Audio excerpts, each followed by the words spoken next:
Ali mean Gandapur को चला सकते हैं इस वक्त के नहीं चला सकते? एक दफा जापान गया, मैं जब गुजर रहा था तो वहाँ ऊ की आवाज आई। 50 करोड़ रुपए देना मेरा काम है, अगर मैं ना दूं तो हु करके या कुछ भी करके फिर मेरे खिलाफ एहतजाज कर लो। लेकिन अगर मैं वो 50 करोड़ रुपए देता हूँ आपको, काम नहीं होता और अगले साल, तो फिर कहीं मुझे आप पे हु ना करना पड़े। तो अब डॉक्टर तारिक फजल चौधरी साहब आए ना, तो मैंने एहतजाज करना है तो मैं कहूँगा आपको एक शिफाना तरीका हमने बता दिया है, आप उसको अली मीर गंडापुर साहब ने भी आप लगाए जी, आप लाइव प्रोग्राम चल रहा है, आप लगाए, कोई बात नहीं, आप लगाए माइक वगैरह लगाए। ये एहतजाज का तरीका सर वैसे मुझे पसंद है। मेरा ख्याल है नून लीग को जब भी पीटीआई के खिलाफ प्रोटेस्ट करना हो ना तो उनको यही करना चाहिए, आप इनको ऊ किया करें, वो आपको ऊ किया करें, ताकि सड़कों के ऊपर नून लीग और पीटीआई से ज्यादा आपको जो आपके चैनल को नहीं कह रहा, लेकिन मीडिया ऑफिस की आवाजें आएंगी। मैं तो आपको जब आप दे रहे हैं इन बेचारों को अब तनख्वाह नहीं देते सारे सर, रोज हमारे पे चढ़ाई होती है, कभी हम भी कर लें। कभी समा से शिकायत आई है? मैंने कहा आपको मैं नहीं कह रहा, कभी समा से बता दें ना, क्योंकि ऑन एयर आपने जिक्र किया, कभी नहीं ना, कभी नहीं है, नो डाउट। तो आप लेट आएंगे तो मैं तो ये कर सकता हूँ ना। डॉक्टर साहब इनकी मुलाकात करवाएं, मुज़ाकरात आगे चले। मुलाकातें इनकी जितनी हुई हैं इतनी कभी ना नवाज शरीफ की जेल में कभी इतनी हुई, ना शहबाज शरीफ की कभी इतनी हुई, ना हमजा शहबाज की, इसलिए इनकी नहीं करवानी है। इतनी ज्यादा मुलाकातें इनकी कराते हैं। हमजा की आप किसी से मुलाकात करवा भी देंगे तो उसको क्या फायदा होना है? इनकी मुलाकात करवाएं ताकि मुज़ाकरात। नहीं, मुलाकात इनकी किस वजह से अभी कोई थोड़ा ताखीर का शिकार हो गई है, किस वजह से वो मतलब टेक्निकल मुझे एग्जैक्टली तो नहीं पता, जैसा आपका सिस्टम डाउन, जिस तरह हमारा सिस्टम में टेक्निकल फॉल्ट आ गया ना, इस तरह मुलाकात में भी टेक्निकल फॉल्ट आया हुआ है जिसका पता नहीं, ग्लिच आ गया उसमें। देखिए कि जो मामूल की मुलाकातें हैं वो तो जारी है, वो कोई बंद नहीं है। जो इनकी मुज़ाकराती टीम है उसकी मुलाकात जो है वो भी इंशाल्लाह ताला हो जाएगी एक दिन में, और एक नहीं कई मुलाकातें होंगी। साहब आगे तो रखें कि अगले 1-2 रोज में मुलाकात का अमल आगे चल पड़ेगा। मुज़ाकरात का बड़ा एक बुनियादी रोल है स्पीकर साहब का, मफामती रोल है उनका, और वो अपोजिशन को भी ज़ाहिर है as custodian of the house साथ लेकर चलते हैं।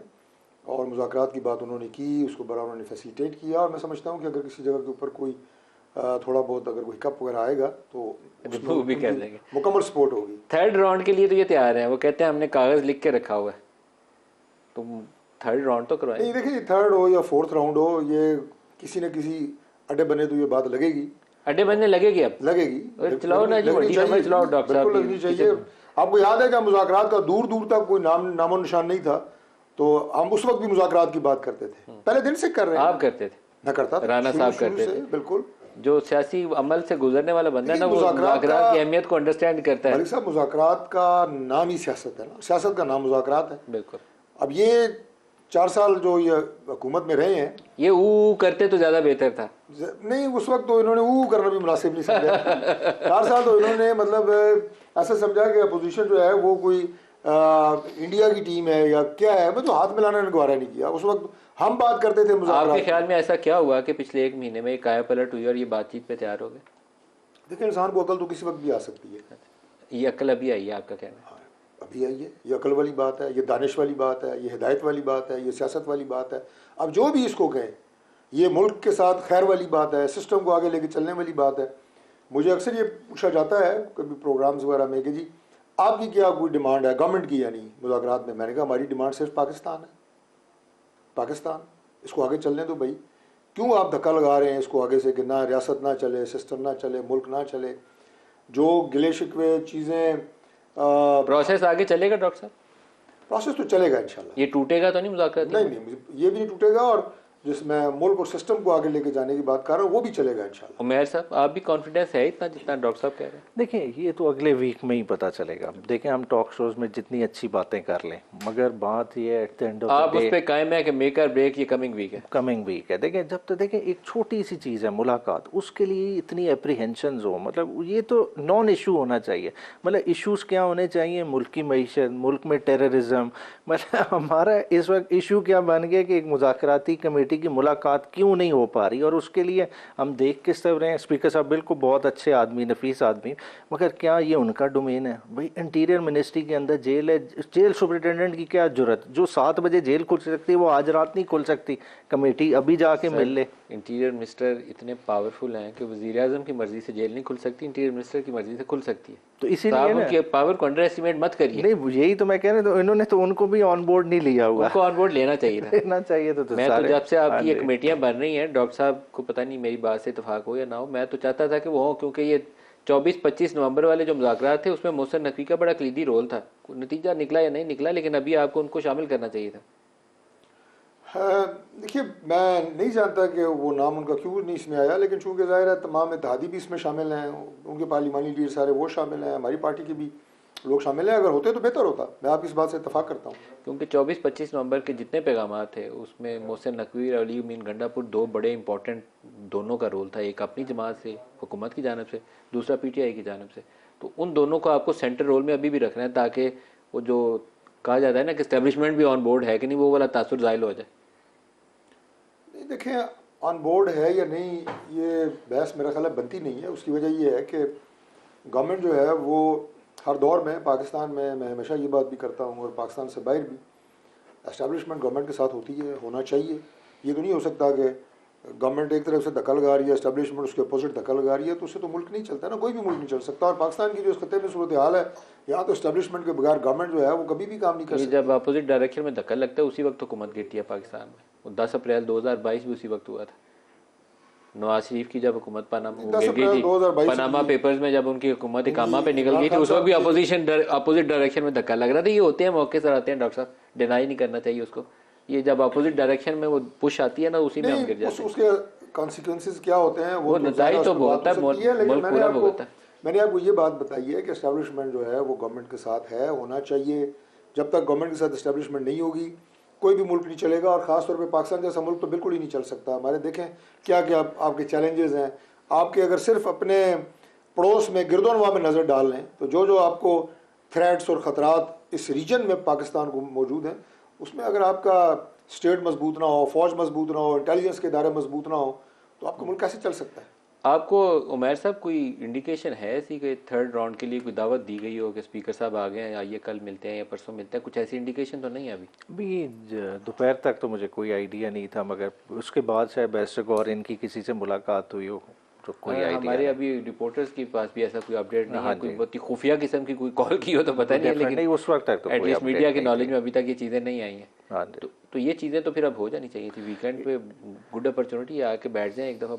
आप कह भी चुके हैं पब्लिकली कि हम लिख के देने को तैयार हैं। ये तो हमने तो मीटिंग कॉल की है कि तीसरी मीटिंग कॉल करें, आपको हैंड ओवर कर देंगे जो आपको डॉक्यूमेंट चाहिए, जो सीक्रेट डॉक्यूमेंट है वो पब्लिक। लेकिन आपने मिसिंग लोगों की कोई फहरिस्त भी बनाई है? ये एक थोड़ा सा टेढ़ा मामला है, वो आपने फहरिस्त बनाई है कि मिसिंग कौन से? अच्छा नहीं, अभी तो देखें ये डिमांड्स इन्होंने मांगी है, फहरिस्त वाली तो बात नहीं। देखें फहरिस्त भी इन्हें नहीं पता। देखें अगर आज अटक की सूरत हाल है, 670 कैदी वहाँ हमारे नहीं मौजूद, जेल हम ओवर क्राउडेड है। मतलब देखें जेलों के इस वक्त बुरे हालात हुए हैं।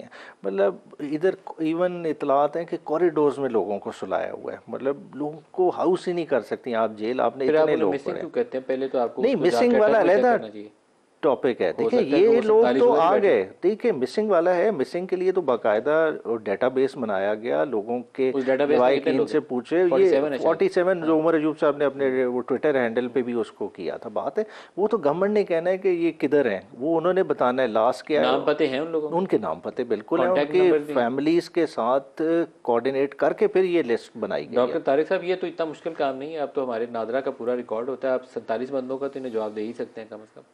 नहीं, बिल्कुल दे सकते हैं जी। और मलिक साहब, मुझे बैरिस्टर साहब की तरह हमारे एक और भाई थे PTI के, उनके साथ मैं बात कर रहा था, तो उन्होंने बताया कि हमारी वो लिस्ट जो है वो श्रिंक से श्रिंक होती जा रही है, कम से कम होती जा रही है। पहले 100 में कहते थे, अब 47 पे आ गए। वजह ये है कि वो अक्सर लोग उनमें से किसी जेल में, किसी थाने में बंद, या अपनी मर्जी से कहीं घर नहीं है, किसी मर्जी से किसी जेल में चले गए। मर्जी से नहीं सर, आप ही ने उठाए हुए तो सर किसी वजह से, इस वजह घर से गायब आप ही करते हैं सर। नहीं, हम क्यों ऐसा कोई गलत काम करें? गलत काम क्यों करें हम? कोई 1100 तो मेरे ख्याल है पिंडी में थे और 2400 क्वेटक में थे जब ये 26 नवंबर के। बहरहाल एक बहुत बड़ी तादाद जो 26 नवंबर के बाद शिकायत इस्लामाबाद से, और ख़ास तौर पे उस वक्त आपको याद है मैं नॉर्मली एक आध प्रोग्राम का मौका मिलता है टीवी पे, लेकिन 26 नवंबर के बाद मैं 4 प्रोग्राम जो हैं टॉक शोज़ किए। उसकी वजह ये थी कि इतना झूठ बोला जा रहा था, इतना झूठ, और ख़ास तौर पे हमारे जो केपी के भाई हैं, पश्तून कम्युनिटी, उसे प्रोवोक किया जा रहा था।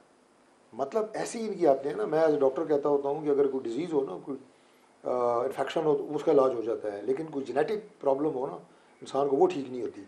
अभी पूरी पश्तून कम्युनिटी को तहरीक इंसाफ प्रोवोक कर रही थी, उनके जज्बात भड़का रही थी कि इस्लामाबाद आपके लिए नो गो एरिया बन गया, ये हो गया। सर लेकिन इस डिसइंफॉर्मेशन को आप रोक सकते हैं। हमारे इस्लामाबाद के लोग, हमारे पंजाब के लोग भी गिरफ्तार।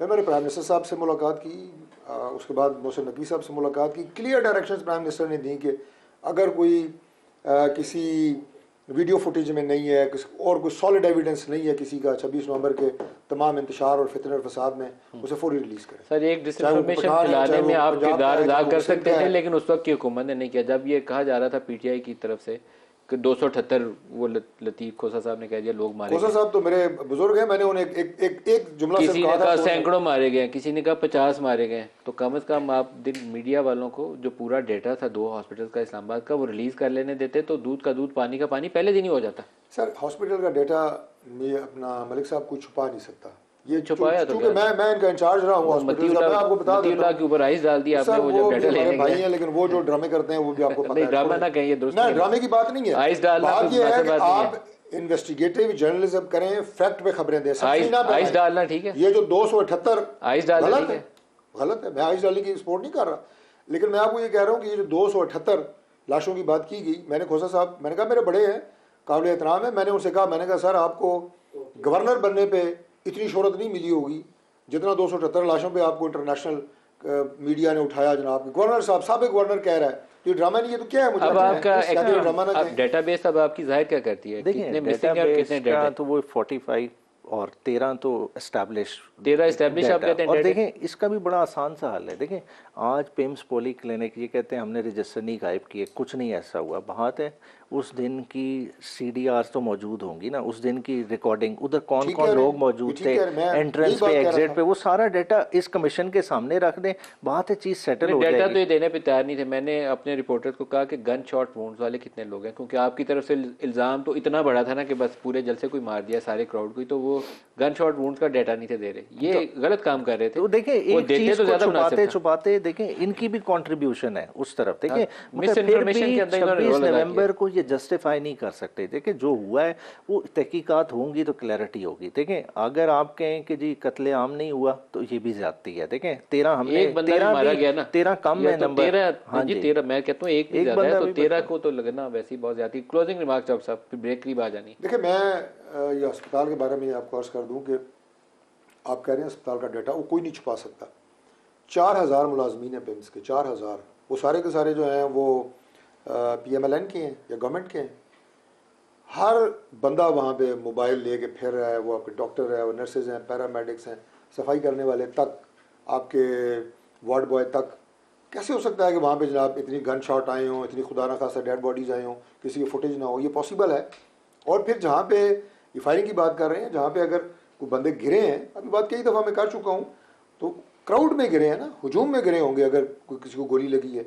ये तो नहीं है कि एक बंदे को पकड़ के कटरने के पीछे लेके जाते थे और वहाँ पे उसको गोली मार देता था, ऐसा तो नहीं था। 9-10 की तो हमें पहले दिन याद था कि 9-10 की, और ये वो दिन के टाइम वाले 9-10 वाले, फिर 3-4 उसकी बाद उनमें से मेरे ख्याल वो इंजरीज वाले हैं जिनकी बाद में डेथ हुई है, तो 13 नंबर आपका हुआ है। लेकिन पहले दिन आपने सैकड़ों का नंबर कह के भी बहुत पैनिक फैलाया और इन्होंने खबरों को छुपा के भी बहुत ज्यादती की। मुझे तो उनके फैक्ट्स आने चाहिए। एक दोस्त ने कहा कि उधर डी चौक के ऊपर गिद्ध फेर रहे थे, गिद्ध, उससे हमने अंदाजा लगाया कि यहाँ पे अल्लाह पाक माफ फरमाए। यानी ये माइंडसेट है। इस कौम के अंदर इतनी भी नफरत नहीं फैलानी चाहिए। आपका बहुत शुक्रिया डॉक्टर तारिक फजल चौधरी साहब और बैरिस्टर महर